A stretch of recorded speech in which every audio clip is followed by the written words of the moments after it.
آج 3 رمضان سیدہ فاطمہ الزہرا رضی اللہ تعالیٰ عنہ کا یوم وصال ہے۔ 6 ماہ حضور کے بعد گزارے پر آنکھوں سے آنسو خشک نہیں ہوئے۔ 6 ماہ یوں ہی گزرے۔ پھر ایک دن حضرت مولا علی شیر خدا کو بلا کے کہا کہ علی بس ایک بات کا خیال رکھنا، جنازہ میرا رات کو اٹھانا۔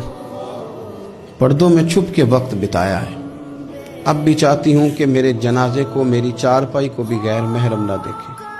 رات کو ہی جنازہ اٹھا تو شاید مدینے میں آج کوئی آنکھ ایسی نہیں تھی جو خشک رہی ہو۔ حضرت عمر جیسے لوگ بھی روئے، حضرت ابوبکر صدیق جیسے لوگوں کی آنکھیں بھر آئیں۔ سیدنا عثمان غنی رضی اللہ تعالیٰ عنہ بھی ایک کونے میں بیٹھے تھے۔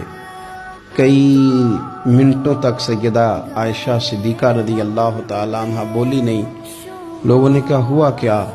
فرمانے لگی آج حضور کی تصویر کی رخصتی کی باری آئی ہے، آج تصویر حضور کی جا رہی ہے۔